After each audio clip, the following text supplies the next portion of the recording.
my name is Julie Suarez and I will be speaking to you guys about religion and family in Sweden. Just as kind of a brief introduction, Sweden is the largest country in Northern Europe. It's also the third largest country in the European Union, and it's the fifth largest country in Europe by area with a total population of 10.3 million people.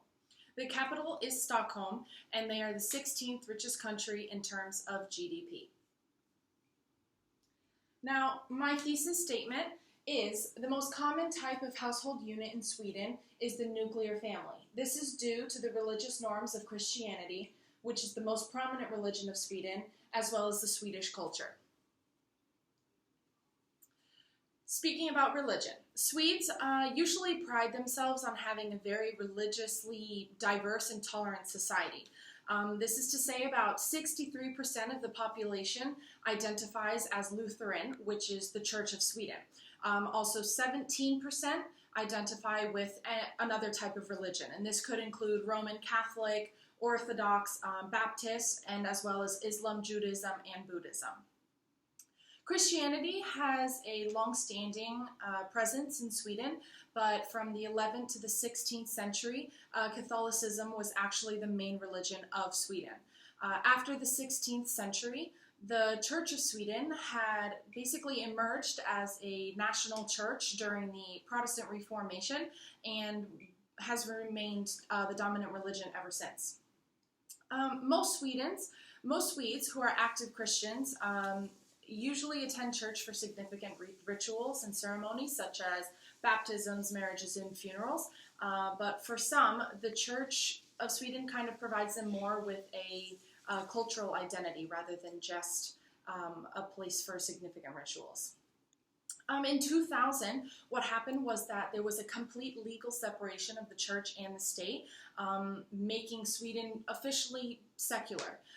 The presence of religion in church kind of becomes most visible when traditional ceremonies are performed, so christenings and marriages and funerals, like I had said previously. And holidays such as Christmas and Easter are becoming more secular, modern-day holidays. And so basically what they're doing is they're not focusing as much on that religious aspect, but are still welcomed by religious and non-religious people alike. But although Sweden is labeled as a secular state, I believe it is very far from a non-religious country because it still plays a very big ritual and cultural role, and it's still becoming continuously more diverse and complex. And this is largely due to immigration. Speaking of family, the family in Sweden is extremely important, and so are the rights of the children in Sweden. The nuclear family is the most common household unit in Sweden. The nuclear family, as we discussed in class, is a family group consisting of two parents and their children. It is obviously in contrast to a single parent family or the larger extended family and a family with more than two parents maybe. And many say that the nuclear family is most common due to the prominence of Christianity in Sweden. This is not to say by any means that there are no other types of families in Sweden, because there are plenty of homes with single parents, but nuclear family is the most common. There are also many one-person households that are usually due to young adults living in urban areas or elderly. As more time passes, most families are now becoming kind of structured less traditionally because many parents have never married, they have gotten divorced or have remarried. But divorce is relatively common in Sweden, and there's not necessarily any social stigma around separating from one's partner.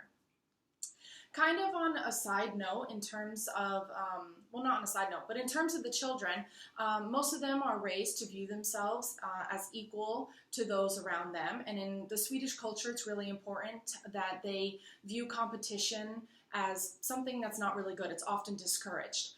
As they grow, they develop a strong relationship with their closest family members, so their brothers and sisters and their parents, and they also value greatly their extended family. But now, on a side note, LGBTQ couples can have what's called a sambo relationship. It's basically a non-marital cohabitation, if you will.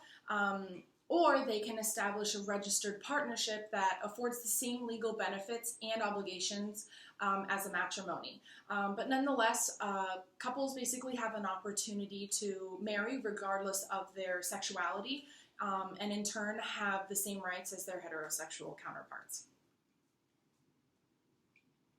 And kind of to wrap things up, family is very valued in the Swedish culture, and because of the high prominence of Christianity and the values and traditions shared throughout history, the nuclear family is the most common type because of all these values.